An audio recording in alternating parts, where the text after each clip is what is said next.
India के आखिरी गाँव है, वहाँ पर मंदिर है, आई लव माना लिखा है वहाँ पर। अभी आपको पास में जाके दिखाती हूँ मैं। इंडिया से आखिरी गांव तो कब होगा, इंडिया का आखिरी गांव कहो, लेकिन लोगों ने पहला गांव लिख रखा है। ये पहला है, उधर से गिनोगे तो पहला ही होगा।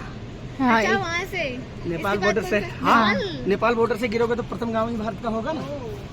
और यहाँ से आखिरी गाँव है। हाँ, व्यास जी के निमंत्रण पर, आमंत्रण पर तुरंत प्रकट हुए और गणेश जी से निवेदन किया कि आप जो है भागवत जी की रचना करिए। गणेश जी ने कहा हमारी एक शर्त है, हम भागवत जी का रचना तो करेंगे लेकिन हम वही लिखेंगे जो आप बोलोगे।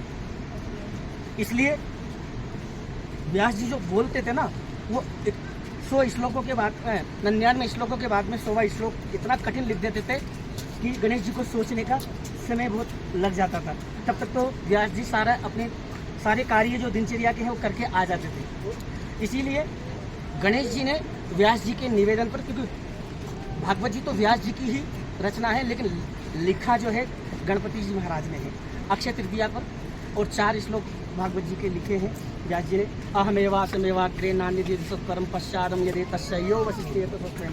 इसी चतुश्लोकी भागवत के आधार पर 18,000 श्लोक ये ब्रह्मा जी ने व्यास जी को दिए थे, और ब्रह्मा जी को भगवान नारायण ने प्रसन्न होकर, और उसी चतुश्लोकी भागवत की व्याख्या करके व्यास जी ने और गणपति जी ने 18,000 श्लोकों में व्याख्या करी। और यही लिखा है कि सरस्वती नदी के दाहिनी ओर सम्यप्रास इति प्रोक्तम, व्यास जी का सम्यप्रास नाम का आश्रम है, और वहीं पर व्यास जी ने अपनी पर्णकुटी बनाई जब पहली बार आए, और वहीं पर भागवत जी की रचना करी। धन्यवाद हमको इतना बताने के लिए। मैं वृंदावन से। वृंदावन से हम भी वृंदावन आएंगे घूमने। आइए। सरस्वती नदी है। ये हमारे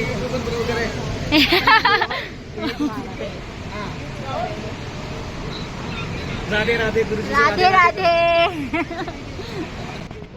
आई लव माना का रास्ता, पांडव यहीं से स्वर्ग की तरफ गए थे। मैं सोच रहा हूँ मैं भी हो जाता। ओके। तो ये अंकल फिर से मिल गए हमको ढूंढते ढूंढते आए थे। सुना है? हाँ जी। क्योंकि जिसने वेद के अनुसार आचरण नहीं किया उसका शरीर स्वर्ग में नहीं जा सकता। अच्छा, समझ रहे? पांडव लोग जब स्वर्गारोहण करने लगे सब कुछ त्याग कर, तो सबसे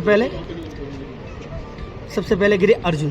क्योंकि अर्जुन गिरे तो भीमसेन ने पूछा कि इनको क्या हुआ, ये क्यों गिरे?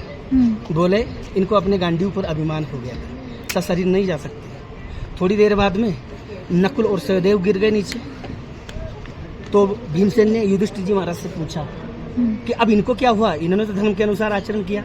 बोले नहीं, एक को अपनी सौंदर्य विद्या पर अभिमान था और एक को अपनी जो है गणित विद्या पर अभिमान था।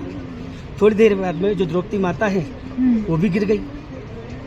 पूछा इनको क्या हुआ, इन्होंने कौन सा अधर्म का कार्य किया? बोले पति इनके 5 थे लेकिन इनका जो स्नेह था वो अर्जुन पर सबसे ज्यादा था, इसलिए शरीर तो ये भी नहीं जा सकते।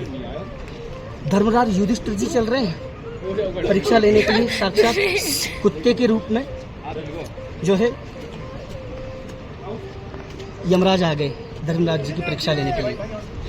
जब धर्मराज जी स्वर्ग जा रहे थे तो पूछा कि भाई कुत्ते के साथ तो आप नहीं जा सकते। धर्मराज ने कहा कि एक पग भी कोई साथ चलता है तो हम उसको साथ देते हैं, ये तो पीछे से मेरे साथ साथ आ रहा है, इसको मैं कैसे छोड़ सकता हूँ। तो वैसे कुत्ते के कारण एक बार तो धर्मराज युधिष्ठिर को थोड़ा सा नरक देखना पड़ा था, इसीलिए लोग कुत्ते को घर में रखना निषिद्ध मानते हैं।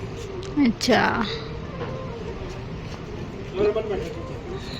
ऐसी इसकी महिमा है। कुत्ते के रूप में तो ये था ना धर्मराज। हाँ, क्योंकि परीक्षा लेने कुत्ता आया था, तो कुत्ते के कारण क्या है, कुत्ते की जगह है घर के अंदर नहीं होनी चाहिए, घर की दहलीज पे होनी चाहिए। अच्छा, क्योंकि कुत्ता जो है हमारे कई धार्मिक अनुष्ठानों में बाधक बनता है। हम जो भी धार्मिक अनुष्ठान करते हैं ना उनको खा जाता है। आप गाय रखो अंदर घर में, गाय की बछिया रखो, कुत्ते की जगह दहलीज के बाहर है, गाय की जगह है अंदर दहलीज के अंदर। लोग कुत्ते को तो जो है अंदर ले रहे हैं और गाय को बाहर पटक रहे हैं।